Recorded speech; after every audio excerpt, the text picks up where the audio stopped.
Now that you're here at Grief to Growth, I'd like to ask you to do three things. The first thing is to make sure that you like, click notifications, and subscribe to make sure you get updates from my YouTube channel. Also, if you'd like to support me financially, you can support me through my tip jar at grief2growth.com. It's grief, the number 2, growth.com/tip jar. Or look for tip jar at the very top of the page or buy me a coffee at the very bottom of the page, and you can make a small financial contribution. The third thing I'd like to ask is to make sure you share this with a friend through all your social media, Facebook, Instagram, whatever. Thanks for being here. Close your eyes and imagine. What if the things in life that cause us the greatest pain, the things that bring us grief, are challenges? Challenges designed to help us grow, to ultimately become what we were always meant to be. We feel like we've been buried, but what if, like a seed, we've been planted? And having been planted, we grow to become a mighty tree. Now, open your eyes. Open your eyes to this way of viewing life. Come with me as we explore your true, infinite, eternal nature. This is Grief to Growth, and I am your host, Brian Smith. All right. Hey there, everybody. This is Brian. I'm back with another episode of Grief to Growth. And I've got with me today Adam Hill. And Adam is the author of a new book called Shifting Gears from Anxiety and Addiction to a Triathlon World Championship. And it chronicles his harrowing, inspiring, and sometimes clumsy story of transformation from the origins of a debilitating anxiety disorder to his battle with alcoholism to his rise to the top of the triathlon world stage. Adam is an elite amateur athlete with multiple podium finishes and has earned distinctions of USA Triathlon All-American and Ironman All-World Athlete. He was featured in the NBC series Ironman Quest for Kona 2017, which chronicles a successful attempt to qualify for the Ironman World Championship. Today, Adam is a business executive, a coach, a speaker, and an author. And through his triathlon platform, Extra Life Fitness, he provides coaching, guidance, and resources to triathletes of all levels. You'll often find him speaking about personal transformation and overcoming anxiety at company events on podcasts such as this one and in other media. So with that, I want to welcome Adam Hill. Thank you. Thank you for having me. I'm very honored to be here, Brian. Thanks. Yeah, Adam, I can't wait to get into the interview. I have so much I'd like to talk to you about. I think I was going to say we have some things in common, but not the triathlon thing.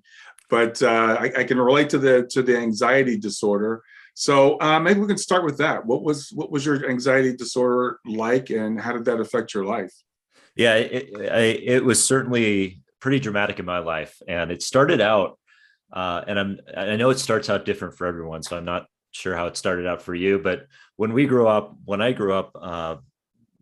We didn't talk a lot about mental health, and I'm sure, maybe you went through a lot of the same experience with growing up in a world where mental health wasn't at the forefront, and it's starting to get a little better today. But when I grew up it wasn't really apparent that I had an anxiety disorder when I was much younger. It was more this kind of bubbling up worry that I would have, or it came out as this social awkwardness, or what I would just call myself a spazzy kid who was a weirdo who didn't have a lot of friends, which would now pretty much be called something like a social anxiety. Just I was always worried about what other kids thought of me and things like that. But I never really knew what that was. And so I just kind of went through the motions of growing up, and had a really good childhood otherwise. I mean, I was raised by great parents, had, a very privileged life growing up. And, I recognize that, I was very fortunate to have the parents I had, the life growing up with a roof over my head and plenty of food to eat. So I had really nothing to worry about, but it was always there anyway. It was always this festering worry. And it really continued to come about as I moved into high school and college.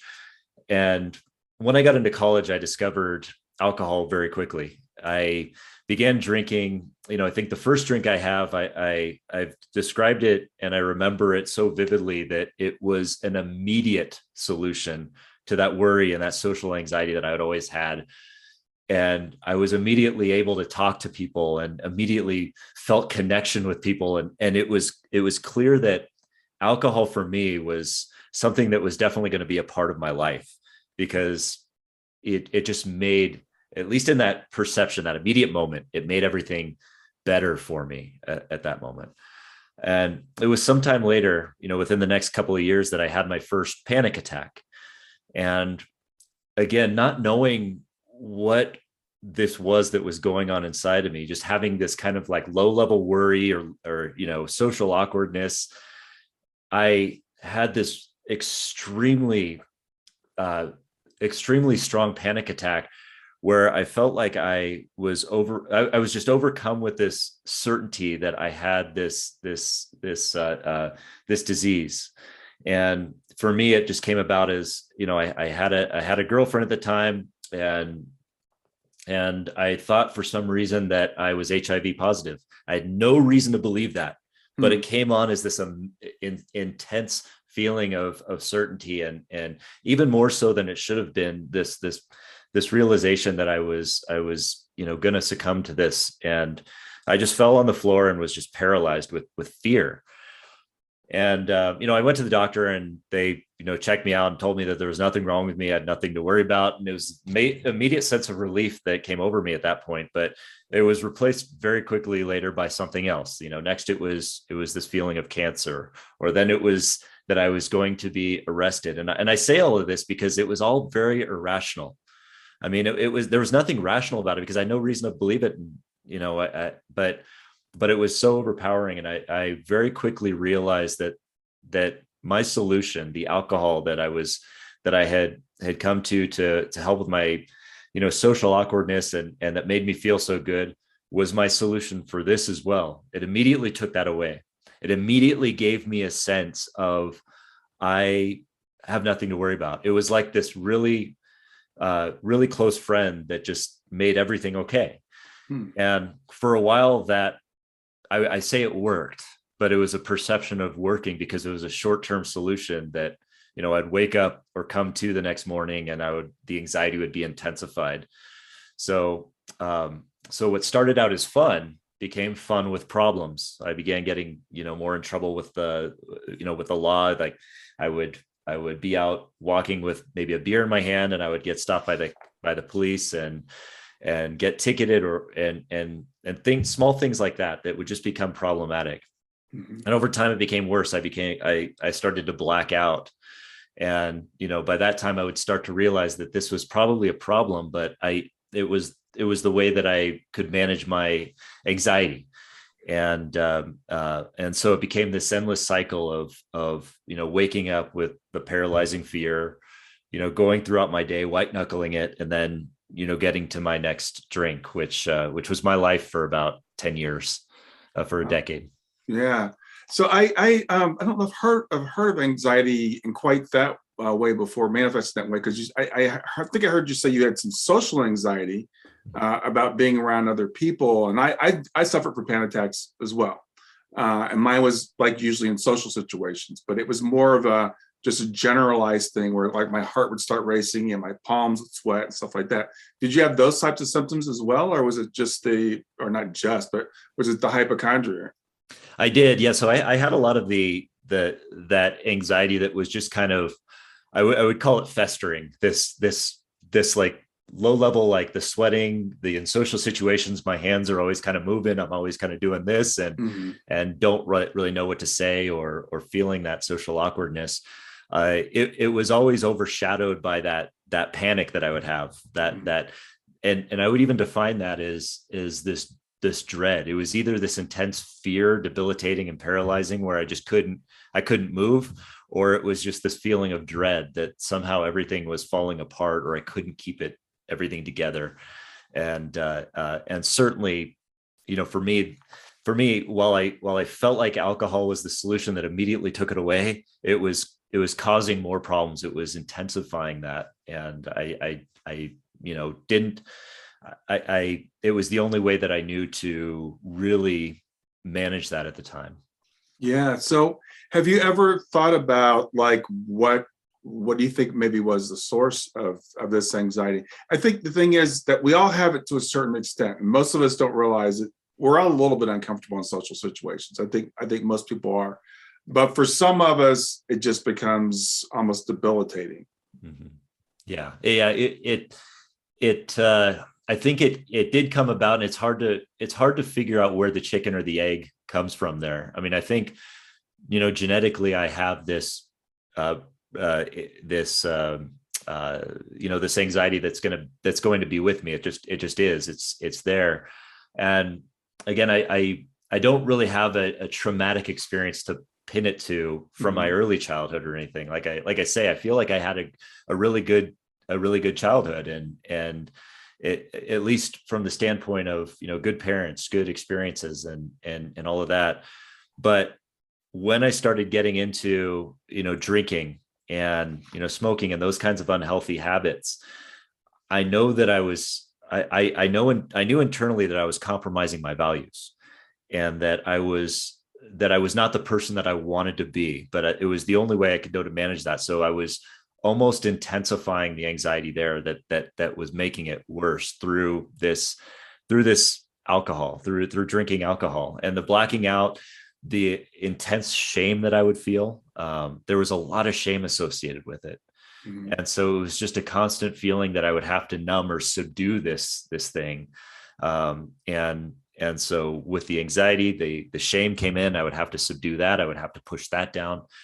So ultimately, I think I was digging myself deeper into a hole of anxiety without really, while I was trying to end it. And by the time I figured that out, it was almost too late. I became an addict. I became dependent on that solution. Yeah, and I'm just kind of wondering, and I'm thinking about people that I know that are anxious. It seems like a lot of times they're very like high functioning people, the people that really put that pressure that we put on ourselves that we think other people are putting on us, especially in these social situations where it's like everybody we think is judging us. So we just start judging ourselves, and then it just spirals down. Right. Yeah, it was that feeling for me. I definitely was trying to be a high functioning person, because that was really one of my rules that I'd set up for myself, to convince myself that I didn't, or at least subconsciously convince myself that I didn't have a problem, which was to make sure that I was functioning and doing everything that I could, at a high level. And when I was growing up, I knew that I had an obsessive personality. That's one of the, what I would eventually come to know as a superpower of my anxiety, was that I was an obsessive person. I got into music. I started playing the cello early on, and I would practice for 3 hours a day because I wanted it to be perfect, and I wanted to do really well at it. And I wanted to get into college with that. And I knew that was the only way that I could get into college, because I couldn't get into my grades. But, when I put my mind on something like that, I would always, do it to I would try to do it at a high level. And, but over time that became, I put that obsession on to drinking, and that became my obsession. And ultimately it took me a long time to come to that realization that some of these things that I had inherently due to the anxiety that I have are, can be used in a positive way, like, obsessive focus. And ultimately that would be what would, help me out after I would get sober and get into triathlon as well. Yeah. So what was it that broke the cycle for you? What was it you decided that this is not working for me anymore? Well, as I mentioned, I was having, I set these rules for myself, as I kind of mentioned. And, certainly a few of those rules were to convince me that I didn't have a problem, including like I wouldn't drink before 5 p.m. Or I wouldn't drink on the weekdays or on a work night because I wanted to be okay for work the next day. And it was kind of like I was this weird alcoholic gremlin, that you didn't want to get wet or anything like that. Mm-hmm. But I notoriously, I would of course break all of those rules because I didn't have control. But the one rule I would never break, because I hated these people so much, was drinking and driving. I never wanted to cross that line, because and I just felt like it was so disconnected from the person that I was and the person that I wanted to be. Mm-hmm. And I mentioned earlier that, part of the shame I'd felt over the course of my drinking, and part of the part of the reason I was feeling so anxious was because I was compromising my values a lot of times by breaking these smaller rules. Well, at one point I did start to drink and drive, and it came to a head when I got in a DUI accident, and by grace, fortunately nobody was hurt, nobody was killed. But I still did the damage. And I sat in the back of a police car coming out of a blackout where I didn't, know it was happening. And I realized at that moment that I had absolutely no control over my life. I had no control because I wasn't just a danger to myself, but I was a danger to others. And that wasn't tolerable to me. That was so far beyond what my value system was, that I knew I only had two choices at that moment. I had one choice. I could end my life and just do away with myself from this earth altogether because I was a danger to myself and others. Or I could go 100% into getting help. Mm-hmm. And I had that seed planted years earlier where, I knew that there was places like Alcoholics Anonymous. I'd gone into those rooms because, my wife had given me the ultimatum of, you've got to go to this or, I'm going to leave. And so I would go to get the heat off, but I would do it for her. And internally, I would be thinking to myself that I can't go into treatment, and what they're demanding of me in treatment is, it would be selfish for me to do that because I have work. I have to take care of my family. I have to do this. When in reality, by doing that, I was no good to anybody. Mm. And so it was that moment in jail that it's like, okay, well, I need to go get that help, because if I'm not doing that, I'm no good to anybody. And I have to make that first in my life, above work, above family, above anything. And that was really that's just, it was a process of, I needed to be broken to that extent to be able to get that help, because I needed that, to have that choice in front of me of this is my life. This is life or death. This is, otherwise I and that's what I needed to get that help I needed. Yeah, I think that's a pretty big part of being human. I experience that all the time. And we all have different things that is the catalyst for us to change. But it seems like there's something about the human condition. We'll just keep doing something as long as it's, quote, working, right? Until the point where it's just not working anymore. And whatever that is for different people, it's different things that flips that switch where we start to make that change. Mm-hmm. Yeah, it was leaning into. It was like I was leaning into comfort. And what I find interesting about the idea of being comfortable is it's a yin and yang kind of thing, because we could be comfortable in the moment, but in most situations, and I'm not saying all, but in most situations, if we choose comfort right now, we are choosing discomfort in the long term. And that's especially true for something, the way I was treating my anxiety through alcohol. I was choosing a comfort in the immediate term, but extreme discomfort in the long term. And so by flipping that, by choosing discomfort, immediately, by something that's, I would call uncomfortable in a healthy way, you can choose comfort in the long term. Something like going to an AA meeting, or going or doing the work now that I have to get done to be healthy in the long term. Those are the types of discomfort we have to lean into now, because they increase our elasticity to be more comfortable in the long term, to be able to tolerate what life dishes out to us. And, I'll say that my experience in being sober over the last decade, I've had more challenging, more heartbreaking, more difficult things that I've had to face than I ever did when I was drinking, but I've done them sober, because I was able to choose that discomfort in the moment to be more resilient over time. Well, that's an interesting point. As you were saying, I was thinking about a lot of things in life that are kind of like that. It's forming any new habit, right? So anything, I'm taking a coaching thing right now, a life coaching thing, and it's like 7 weeks, and it's really intense. And the first couple of weeks, we're in week 5 now. First few weeks were just like brutal, as you're really starting to look inside yourself and figuring out the things that you don't like about yourself, et cetera. And it's very uncomfortable to do that. But once we do it, as you said, then you can start to build comfort more in the long term. Yeah.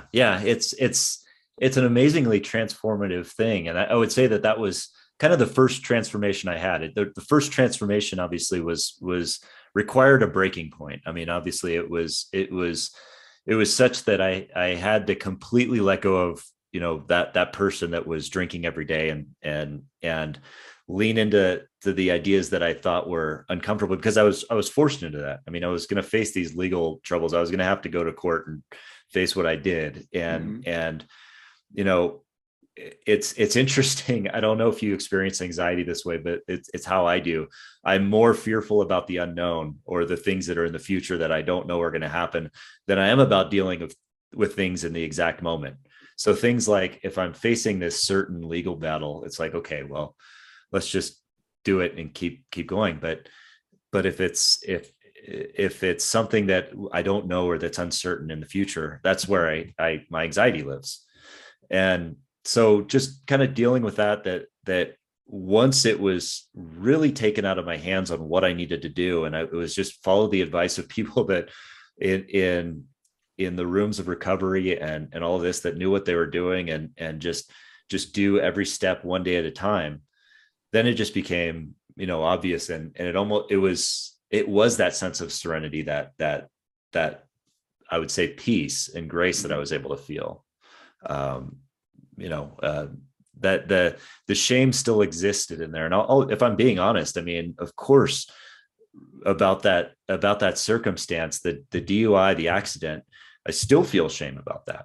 It's a shameful circumstance, but it's also one that, I'm extremely grateful I was able to learn the lessons I was from it, and grow out of it the way I have. Yeah, exactly. And that's the thing, about situations like that. We can choose to take that and transform it, and use it as a catalyst to move forward. Yeah. So you talk about being an anxiety superhero. What do you mean by that term? So one thing I've discovered within, sobriety after being in there a while, was that a lot of those steps, that I took, and I went through Alcoholics Anonymous, and that's not to try and promote anything. It's just the way I went through it. But I learned that a lot of those steps, helped me to elevate above and essentially transcend the person that I was, and transcend anxiety in particular. It didn't mean that it went away. And I think that was an empowering part of that discovery. Was there were a few manifestations of that. First, I discovered that I had an anxiety disorder, and I wanted to suppress it. I wanted to push it down. I wanted to get rid of it. I hated it. I wanted it out of my head, and I couldn't do that. And then, through sobriety, I learned all of these steps that were, again, difficult, putting me in difficult situations in the now, so I could be more productive, more, stronger later. And I realized that accepting that as part of who I was, that I have this anxiety, and that I live with it, is, that's a part of it. That was kind of the second manifestation. And then later learning, well, how can what are the good things about anxiety? Where can fear and anxiety be my friend? And then, like, really exploring that, you realize that fear, it's not necessarily good or bad. I mean, at times, of course, it could be bad. It sucks to have that feeling. It's terrible, but it's also telling us something good. I mean, if we're in the same room as a giant grizzly bear, fear is a good thing. It tells us that we should probably get out of there. If we weren't afraid, we would probably be psychopaths in that sense. Mm-hmm. But it's good in those scenarios. So looking at the attributes of where anxiety has existed in my life that have been good. Well, remembering back to when I started playing the cello, and I could practice for 3 hours a day. Sure, there could be unhealthy things about that, but that obsessive focus led me to grow in my experience in that and become very proficient. Certainly there were other things, like the obsessive focus of actually going to an AA meeting every single day helped me to learn to be a sober alcoholic. And that was a superpower. So being able to redefine it in that way, empowered it. It made anxiety my friend. And I still feel anxiety to this day. I had a panic attack a couple of weeks ago, and those things still exist with me. But I can now, having known what they are and known how they come about, and being able to name it, it's something that I can get through now. and it's something that I could work through and I could be stronger for it. Yeah, it's so essential for us to really realize that some of these things that we have with us, and as you said earlier, I think you said you thought part of yours is probably genetic, and I think part of mine is genetic as well. We can fight them, and I found that's the worst thing to do is try to fight a panic attack. By the way, if anybody's ever had one, fighting it just makes it worse. Or we can learn to lean into it, right? And we can learn to how do I deal with this? And I love what you said about using this as your superpower, your ability to focus on things, the ability to take your fear instead of saying it's going to lead me to inaction. What I'm going to use this to create some action in my life. So you've got the anxiety disorder. You're getting the kind of numbing out the alcohol, and then now we're overcoming alcoholism. So tell me about what's your state of health here at this point when you're overcoming alcoholism and you decide you want to become a triathlete. Well, I think the seed for Ironman in particular was planted many, many years earlier. I had been watching TV maybe 15 years ago. So I was still in the midst of being an active alcoholic, and having that anxiety. I was watching television one afternoon, and this show came on where, this empowering music, and you see the island of Hawaii. And that, of course, gave me a Pavlovian response because I love everything Hawaii. And so I was tuned in. And then I saw these people doing running and cycling and swimming. And the announcer came on and started talking about these distances, said swimming 2.4 miles, biking 112 miles, running 26.2 miles. So these amazing distances. I'm like, wow, how many days does it take those people to do that? And the announcer says, this is all in one day. And I'm like, wow. So it was just incredible. And I'm like, how do people do that? That's insane. That's crazy. And then I watched these people crossing the finish line, many of them in the dark, many of them after, way into the night. And they were crossing, they had smiles on their faces. They were in their 50s, their 60s. One of them was even in their 80s. And I was just like, my gosh, these people are finishing something amazing. They've got this smile on their face. There must be something to that. And after seeing that, after witnessing that, my mind went to this idea of how cool would it be if I could do something like that? But in that mental state that I was in, the first, that there was a twinge of fear in my mind that pops up, when you really get excited about something, and when you think of something that you really want to go toward, you have that little twinge of fear in that pit of your stomach, and it just pops up. And at that point, I had these, those two choices. I could lean into comfort now, or I could lean into that idea, but my mind immediately shot it down. That self-doubt, that fear just said, no, you can't do that. You're an alcoholic. You're drinking all day long. You're smoking cigarettes. You're completely unhealthy, and you're not a triathlete. You can't do that. Mm-hmm. And I listened to it, and I said, okay. So I didn't think about it again for quite a few years until I was sober. And there was always something that was said in the rooms of recovery that resonated with me in a particular way. And I think it hit my anxiety in the right place, hit my anxiety superpower in the right place, because they'd always, people with a lot of sobriety had always said, don't make any major life changes until you have, within the first year of sobriety. And the reason they say that is because you need to focus 100% on sobriety in order to make sure, it's working, and major life changes can throw a wrench into that. But the way that I interpreted that was, once you hit a year of sobriety, make a major life change. And that was kind of the obsessive nature of it. And so I had a year sober, and I was actually recovering from a shoulder surgery from an injury that I'd had doing some stupid workout program that I'd done that just didn't make sense. And I was thinking to myself of, the fact that I had a year of sobriety, and really, really grateful for the fact that I could do this thing that I never thought that I could do, which was get sober. I mean, I never thought that I could get sober. It was just something I was so dependent on it. But here I was sober and able to deal with life and able to move and function on. I'd moved past all of the legal issues that I'd had, and started to, be productive again. I was engaging with my family, and things were great. And I was just sitting there, well, what can change? What can a major life change be? And I started thinking about my physical health, because I'd focused so much on my spiritual and mental health, but I hadn't focused on my physical health yet. Hmm. That's just something I'd neglected. And so I decided, well, maybe that's something that would, round out the circle. Maybe that's something that would really help my overall health, would be to focus on physical health. And so I started kind of thinking about that. And I remembered back on that time when I watched the Ironman on television for the first time. And those same feelings started coming up. I started remembering the people across the finish line. I started remembering all of these scenes of Hawaii. And then that thought entered my mind again. Well, how cool would it be if I could do that? And then that twinge of fear came back. That little point of, that pit in the stomach. And I had those two choices again. But this time my brain told me something different. It told me, what if? It said, what if? That new frame of mind, that new mindset that I'd had of working on my spiritual and mental recovery, gave me this different mindset. And that's when the snowball started turning. I started researching Ironman and looking into how to get there. And my first thought was, I want to do that one in Hawaii, because that's the one that I want to do. That looks like fun. And so I typed into Google, how can I sign up for Ironman Hawaii? And I quickly found out that you can't just sign up for Ironman Hawaii. You have to qualify.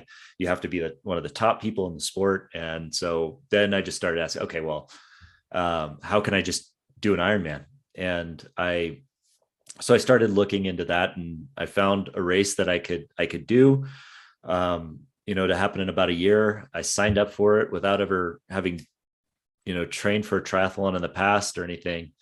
And I signed up for it, and I decided to kind of build the parachute on the way down. And that's kind of how that started.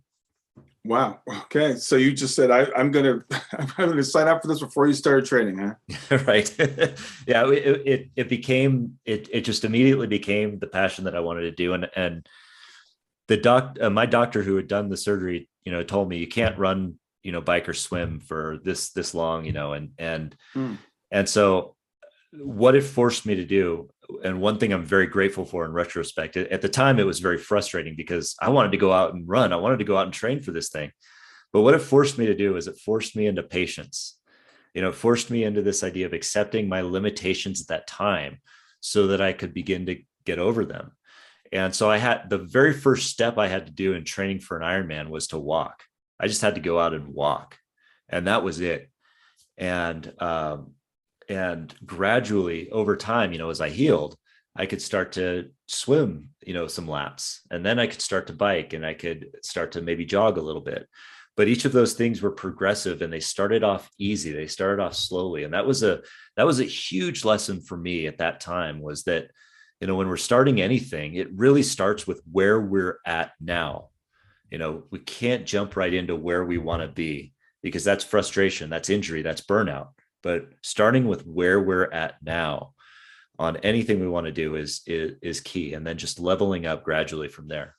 We'll get back to grief to growth in just a few seconds. Did you know that Brian is an author and a life coach? If you're grieving or know someone who is grieving, his book, Grief to Growth, is a best-selling, easy-to-read book that might help you or someone you know.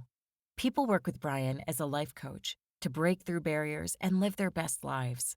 You can find out more about Brian and what he offers at www.grieftogrowth.com, www.grief2growth.com. If you'd like to support this podcast, visit www.patreon.com/grieftogrowth, www.patreon.com/GRIEF2growth to make a financial contribution. And now, back to Grief to Growth. Wow, that's so incredible. And I love what you said earlier about kind of like the what if thing that you went through. And I'm wondering if and I think you even said it though, your ability to get over or to become sober led you to believe, oh, like, what else can I do? And that's the thing we put limitations on ourselves. And I watch those Ironman things. I watch people do ultimate, training stuff, and I'm still one of the people that says, "Yeah, I can't do that." Mm-hmm. I walk a few miles every day. I hate running, and so for me to say, I look at people that run 26 miles, just the running part of it, seems beyond the scope of human ability. Mm-hmm. Yeah. And that's what's so powerful about that sport. I think is that sport in particular, triathlon in particular, gives us this unique ability to safely do things that we think aren't possible. I mean, our first reaction in our mind is, I can't do that. That's 3 sports in the same day. It's silly. It's ridiculous. And then you do it. And not only that, but it's an achievement oriented sport. There's a finish line. There's a medal that comes with it. So you get to the finish line and you've achieved that thing that you never thought was possible. And that's what I love about it is that idea that, it does kind of give us that ability to do that. It doesn't have to be triathlon, by the way. I mean, there's, because I can understand people that don't like doing that. We all have our own tolerances of what we do and don't like. But I do challenge anybody that has that twinge of excitement that pops up when they think about something, and then that fear comes up, and then they have those 2 choices, to just lean into the what if, because a lot of times that can really shape our journey into a very positive place, an empowering place. Yeah, and I love that the fact that people do this, because we're not going to all do Ironmans, as you said. Yeah. But it shows that we can do things that we may not think we can do. And it could be that or something else. But I'm curious, how did your wife react when you said, I signed up for the Ironman in a year? Yeah, she was amazingly supportive. So one of the things was that I was in no condition when I signed up for an Ironman to do an Ironman. And so it was very out of character for me. And so the idea of telling anybody about it was out of the question, because I didn't want to be embarrassed. I didn't want to be humiliated by people that would laugh at me and say, no, why don't you think of a 5K or something like that first? Don't do that. But the one person I did tell was my wife. And, I went to her because she's, obviously the first one she's been with me through everything. She's an amazing person and amazingly supportive, and would be the first person to say, sweetie, maybe you should think of something different, or maybe this, but regardless, I know that it would be coming from a place of love. And so I told her about it, and, her first reaction was, oh yeah, you should do it. And so then my thought was, oh crap, now I have to do it. So yeah, she was incredibly supportive of it, and continued to be until today. She even eventually did 2 of her own Ironman races over time too. Yeah. Wow. Many triathlons. It's really great to have that person to support you like that, to have someone, and my wife is the same way. I'll say I want to do something. She's like, yeah, why don't you go ahead and do that? Yeah. And it's great to have that person in your corner, because I was going to ask you about, sometimes people say, well, when you set a big goal like this, you should make it public. And I don't know what your feelings are about that, but I think on a goal that big, that might be I could see why that would be scary. Yeah.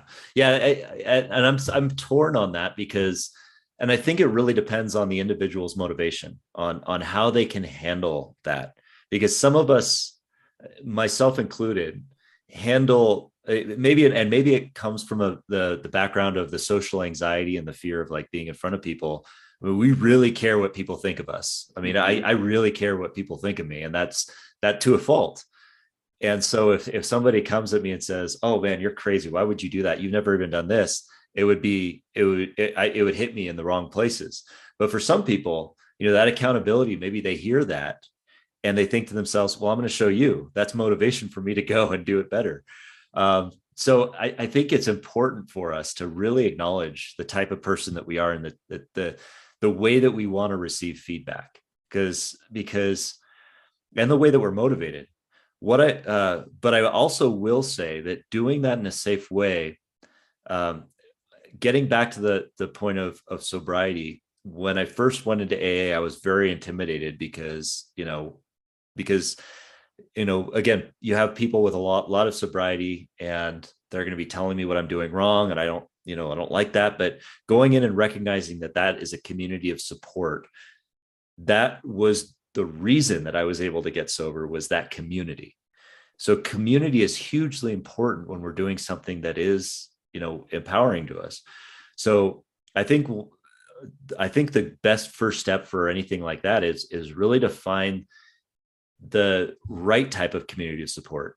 it doesn't have to be the people that don't understand what you're trying to do and don't understand it. But take Ironman, for instance, there are plenty of people that came from a background of non-athleticism and and they would be 100% ready to support people like that. And I think that exists in any kind of community like that, but finding that community is really important. Yes, absolutely, 100%. Finding community, in the work that I do, work with people in grief, and it's especially people who had children pass away. I think it's extremely important to find someone that's going to support you. And as you were saying that parallel, I was thinking about sometimes when we have experiences with our children that are across the veil, after death communications, you want to tell someone about it. But a lot of people you tell will say, well, that's just your imagination. Oh, poor you, you're in grief now, you're hallucinating. And other people will say, yes, I understand what you're saying. I've had the same type of experience. So it's important to find a safe community to share this with. I think that's maybe the lesson is, if I'm going to go out and do an Ironman, find someone that's not going to tell me I'm crazy, or someone that says, nobody can do that. You have to be an elite athlete. So someone that's going to say, yeah, you can do that if you put your mind to it. Yeah, that's a great point. Yeah, safe community. I really like that concept. I believe in that wholeheartedly. Community is one of the first steps towards accountability on these kinds of things. So I know when you started this journey, you had to change your eating habits, and that's another thing that's a challenge for some of us. So you had to say goodbye to cheeseburgers. How did that go for you? Yeah, well, I didn't do very well at saying goodbye to cheeseburgers 100%, but but yeah, no, I think that was an important part, and something that's constantly evolving for me is my relationship with nutrition. When I first started out, I did, jump on the bandwagon of diet culture, of the idea of making sure I was counting calories and doing all of this stuff. But what I quickly learned within endurance sport, calories are super important. Eating carbohydrates are very important, and that it wasn't about restricting food. It was just about developing a healthy relationship with food. And it's one thing that I'm discovering a lot more now, and learning a lot more about as I have loved ones who are struggling with eating disorders, and that our diet culture isn't doing us many favors right now by promoting things like restriction or making us feel shame about the way our bodies are. But it really is about my response to how my relationship with nutrition is that I want an abundance of healthy nutrition, an abundance. It's all about abundance to me, and in those kinds of areas of life, because that, just make sure I can get an abundance of nutrients and abundance of healthy foods, rather than, trying to say, I'm not going to eat that donut because it's bad for me or something like that. It's really shaping the relationship with food into something where it's a healthy and non-toxic relationship. Mm-hmm. Yeah, I like that, because we have a weird relationship with food in our society. I mean, it seems like it's one extreme or the other. I made the mistake on Facebook the other day. I clicked on an ad for some diet something, and now my feed is just inundated with all these things about diet stuff and all that kind of stuff. And it's really easy to get caught up in that, and people are like, gluten is bad now. No gluten. Everything's gluten free, and it was fat free a few years ago. Yeah. It's always, there's always elements of our diet where it's take this thing out, and it's like, well, when you're talking about removing fat or removing carbohydrates, you're removing an entire macronutrient from your diet. You have to be careful with that. I mean, that's not something that can be advertised as a supplement. That's got to be something you should talk with your doctor, and maybe even a psychologist or your therapist, because those kinds of things are rooted in our physical and mental health. So, I mean, those are things that we really have to think very deeply through, rather than just looking at, maybe a muffin top or a lack of six-pack abs and saying, I want this. So I'm going to do it at all costs, maybe costing our health if we're developing a toxic relationship with food. Yeah. So I'm curious, and I'm hesitant to use workout, but what is your exercise? What does it look like for you today? I mean, are you still doing Ironmans, or are you training for those, or where are you now? Yeah, COVID kind of put a damper on a lot of the racing and stuff for a couple of years. So I haven't raced in a couple of years, but I do have a couple of races on the schedule, though I've scaled it back a bit. I've focused a little bit more on the aspect of trying to help others to get into the sport, or Mm-hmm. with the anxiety part of it. But I'm doing a little, I'm mainly just doing it for fun and recreation now, rather than just trying to really elevate myself to a higher level. So I think that's the balance I'm trying to find, is to balance that ideal to do the absolute best I can in a particular sport versus, having fun with it. Yeah. Yeah.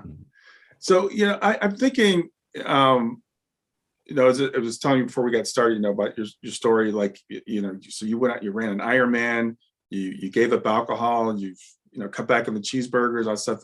That sounds really hard for some of us. We really like that comfort in this moment, I guess it is. So what would you say to someone? How do we get started on making these kinds of transformations? Yeah, I would say, the first thing I would say is think about what's really exciting to you. Think about that really extreme goal that scares you a little bit. Again, it doesn't have to be the Ironman World Championship, but when I first started, I put that at the top of my pedestal, was the Ironman World Championship. I want to qualify for that one day. Yeah. And then I just kind of worked my way backwards to, because we have a tendency to, and I had a tendency when I was always getting into exercise, I fell into that trap. I was like, I want 6-pack abs. How do I get 6-pack abs? Well, this person has them and he's telling me to do this program, so I'm going to work out as hard as he does. And then I would burn myself out or injure myself.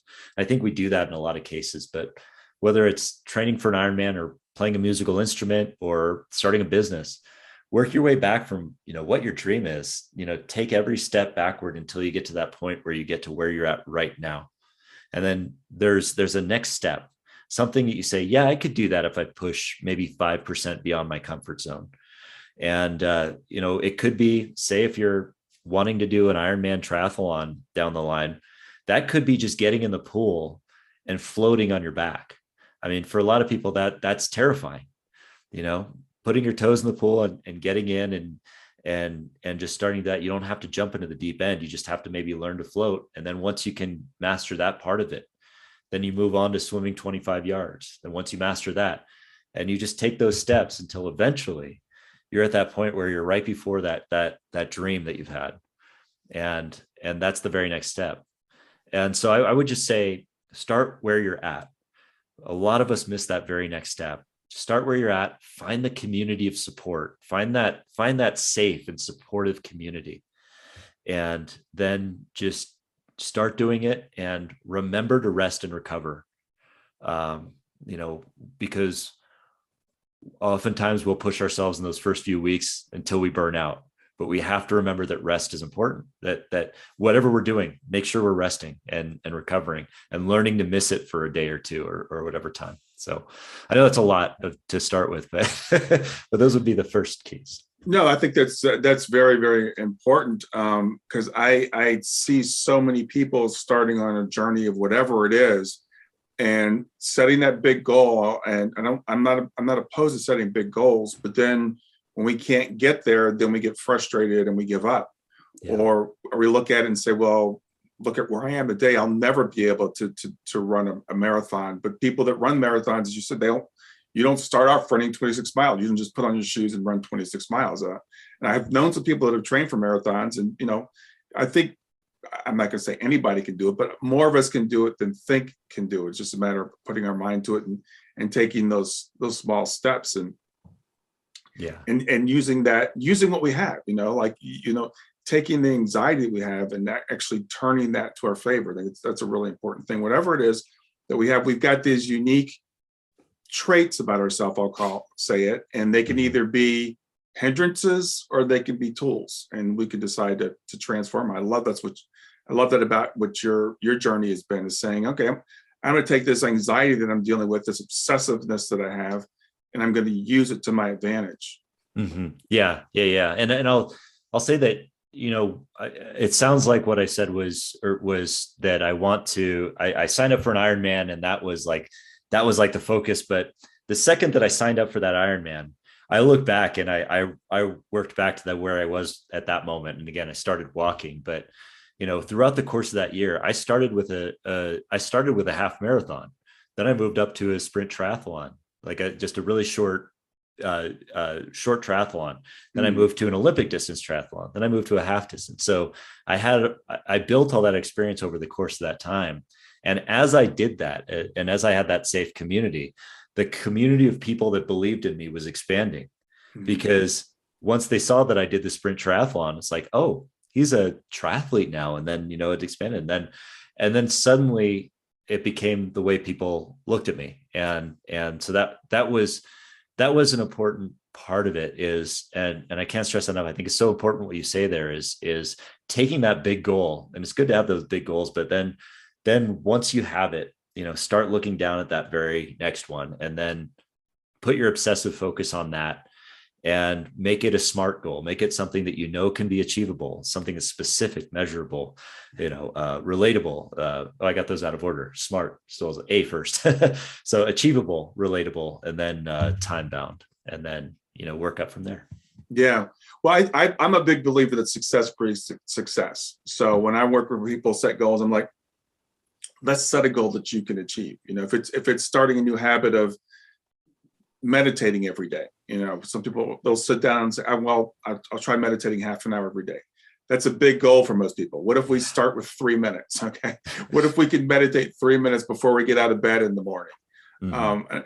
So what the thing about what you're talking about, we can all look at it and say, well, I'm probably not going to do an Ironman. I don't have the time. I don't have the inclination. This is not just about doing an Ironman. This is about anything in life that you want to achieve, and using the tools that you have to get there, and breaking it down into steps that you can do, and having the belief that you can do it. Yeah. And that's an important point too, is that belief, is maintaining that belief in yourself. We're all going to fall short of that. We're all going to have days where we experience that self-doubt, and those days may be more often than not, but just doing the exercises to help us to shift our mindset, because a lot of what we do on any regard is 90% mindset, and then the rest is just execution. So focus on training that mindset first into a positive one, and one where you believe in yourself. That's the first step. So, Adam, I'm curious, how do you work with people today? I know you do coaching. So how do you do that with people? Yeah, so I have a few different platforms on that. I do coach some one-on-one triathletes and things like that. I also have a beginner platform that helps absolute beginners, people who've never done a triathlon in their lives, to get to that point where they can do a sprint triathlon. Because I know in my experience, that was one of the more difficult challenges, was finding the resources, finding the education, finding the way, answering the dumb questions I had to get me past that hump, to get my first triathlon done. And those steps are always the most difficult. So I've put a platform together to help people to do that. And that's something that I have on my website at extralifefitness.com. It can be found there. It's a simple 12-week course.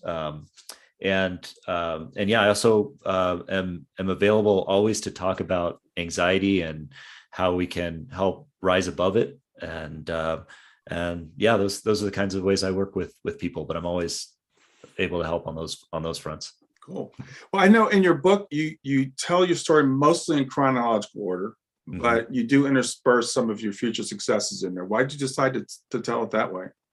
Well, what I found was that when within my races, so I had these race anecdotes that would start and stagger each chapter of the chronology of my story. And each of those, in an Ironman is a very long race, and something will go wrong and something unexpected will happen. So a lot of things that are in our control and out of our control, and we'll have to adapt. And so I found that an Ironman race is a lot like life, and a lot like the experiences I had.